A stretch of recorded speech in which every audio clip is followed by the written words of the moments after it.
അവയവദാനത്തിനായി വ്യാജരേഖ ചമച്ച കേസിൽ അന്വേഷണം മുഖ്യപ്രതിയുടെ സ്വത്തുക്കളിലേക്ക് കൂടി പോവുകയാണ്. നജീബ് അവയവ കച്ചവടത്തിലൂടെ തട്ടിയെടുത്ത പണം ഉപയോഗിച്ച് സ്ഥലങ്ങൾ വാങ്ങിയെന്നുള്ളതാണ് കണ്ടെത്തൽ. അവയവം നൽകാമെന്ന് പറഞ്ഞ നിരവധി പേരിൽ നിന്ന് ഇയാൾ ലക്ഷങ്ങൾ തട്ടിയെടുത്തതായും അന്വേഷണ സംഘത്തിന് വിവരം ലഭിച്ചിട്ടുണ്ട്. സ്റ്റേറ്റ് വൈഡ് നമുക്ക് സിൻക്രണൈസ്ഡ് സെർച്ച് കണ്ടക്ട് ചെയ്തിട്ടുണ്ടായിരുന്നു. മറ്റേ കാസർഗോഡ് തൊട്ട് കൊല്ലം സിറ്റി വരെ ഏകദേശം നമുക്കൊരു 5 കേസുകളോളം എടുത്തിട്ടുണ്ട്. മെയിൻ കണ്ണിയായിട്ടുള്ള മെയിൻ അക്യൂസ്ഡ് നല്ല ഒരു വർക്കായിരുന്നു.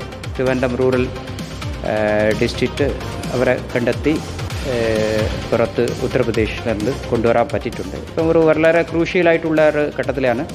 സ്റ്റേറ്റ് വൈഡ് ഇത് കോർഡിനേഷൻ ചെയ്യാൻ വേണ്ടി ഒരു ടീം ഉപയോഗിച്ച് മുൻകൊണ്ടു പോകാനാണ് പോലീസ് ഡിപ്പാർട്ട്മെൻറ്റിൻ്റെ തീരുമാനം.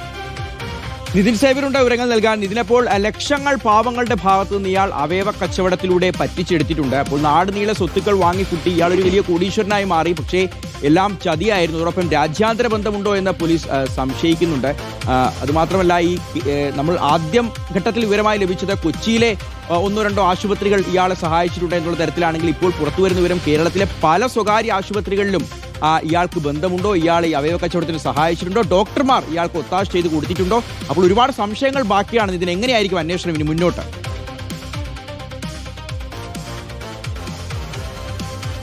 ഷിഹാസ്, ഈ മുഖ്യപ്രതിയായ നജീബിന്റെ ക്രിമിനൽ പശ്ചാത്തലം നേരത്തെ തന്നെ പോലീസ് കണ്ടെത്തിയതാണ്. അതായത് ഇയാൾക്ക് കർണാടകയിൽ കൊലക്കേസുണ്ട്. ഒപ്പം സംസ്ഥാനത്തിന്റെ വിവിധയിടങ്ങളിൽ ഇയാൾക്കെതിരെ തട്ടിപ്പ് കേസുകളുണ്ട്, കവർച്ചാ ശ്രമങ്ങളുടെ കേസുകളൊക്കെ ഉണ്ട്. അപ്പോൾ ഇയാൾ ഒരു സ്ഥിരം ക്രിമിനലാണ് എന്ന കാര്യം പോലീസിന് നേരത്തെ തന്നെ വ്യക്തമായതാണ്. അതിന് പിന്നാലെയാണ് പോലീസ് ഇയാളുടെ സ്വത്ത് വിവരങ്ങളിലേക്ക് കൂടി കടക്കുന്നത്. അതായത് കഴിഞ്ഞ 3 വർഷത്തിനിടയ്ക്ക് ഇയാൾ സംസ്ഥാനത്തിന്റെ പലയിടങ്ങളിലും ഭൂമി വാങ്ങിക്കൂട്ടിയതായി പോലീസ് കണ്ടെത്തിയിട്ടുണ്ട്. 2 ബാങ്ക് അക്കൗണ്ടുകളാണ് നിലവിൽ പോലീസ് ഇയാളുടേതായി കണ്ടെത്തിയിട്ടുള്ളത്. ഈ 2 ബാങ്ക് അക്കൗണ്ടുകളിൽ നിന്നും കഴിഞ്ഞ 3 വർഷത്തിനിടയ്ക്ക് വലിയ തോതിലുള്ള തുകകളുടെ ഇടപാടുകൾ നടന്നിട്ടുണ്ട് എന്ന് പോലീസ് കണ്ടെത്തി. ഒപ്പം തന്നെ കൂടുതൽ ബാങ്ക് അക്കൗണ്ടുകൾ ഇയാൾക്കുണ്ടോ എന്ന കാര്യവും പോലീസ് കൃത്യമായി തന്നെ പരിശോധിക്കുന്നുണ്ട്. ഒപ്പം നിരവധി ആളുകൾക്ക് ഇയാൾ അവയവം നൽകാമെന്ന് പറഞ്ഞ് അല്ലെങ്കിൽ അവയവം ദാനം ചെയ്യാമെന്ന് പറഞ്ഞ് ഇയാൾ നിരവധി ആളുകളിൽ നിന്നും പണം വാങ്ങിയിട്ടുണ്ട്. 2 ലക്ഷം മുതൽ 5 ലക്ഷം രൂപ വരെയാണ് ഇയാൾ വാങ്ങിയിട്ടുള്ളത്. അപ്പോൾ പക്ഷേ ഇവർക്കൊന്നും ഇയാൾ ഇത്തരത്തിൽ ഇവരെയൊക്കെ പറ്റിക്കുകയായിരുന്നു. പണം തിരികെ നൽകിയിട്ടില്ല. ഇവരൊന്നും പരാതി നൽകാനും തയ്യാറായിട്ടില്ല. അങ്ങനെയും വലിയ തോതിലുള്ള തട്ടിപ്പ് ഇയാൾ നടത്തിയിട്ടുണ്ട്.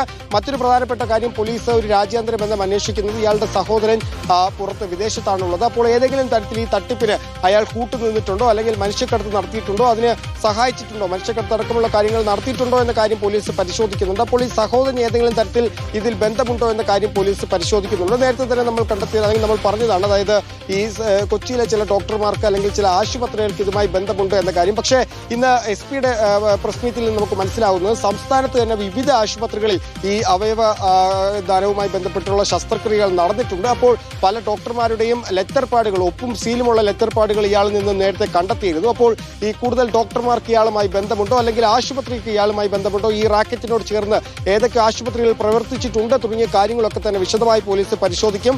സംസ്ഥാന തലത്തിൽ ഒരു വലിയ ടീമിനെ നിയോഗിച്ചായിരിക്കും ഈ പരിശോധന നടത്തുക എന്ന കാര്യം കൂടി പോലീസ് പറഞ്ഞു വെക്കുന്നുണ്ട്.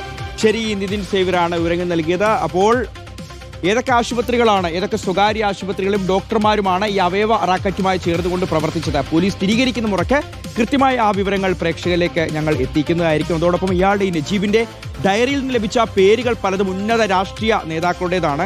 അതോടൊപ്പം വലിയ സ്വാധീനമുള്ള വ്യക്തികളുണ്ടായിരുന്നു, പോലീസ് ഉദ്യോഗസ്ഥരുണ്ടായിരുന്നു. അപ്പോൾ ഇവർക്കൊക്കെ ഏതെങ്കിലും തരത്തിൽ ഈ അവയവക്കടത്തുമായി ബന്ധമുണ്ടോ, ഈ അവയവ കൊള്ളയുമായി ബന്ധമുണ്ടോ എന്നുകൂടി അറിയേണ്ടതുണ്ട്. അന്വേഷണമൊക്കെ ആ വഴിക്ക് പോകും എന്ന് തന്നെ നമുക്ക് പ്രതീക്ഷിക്കാം.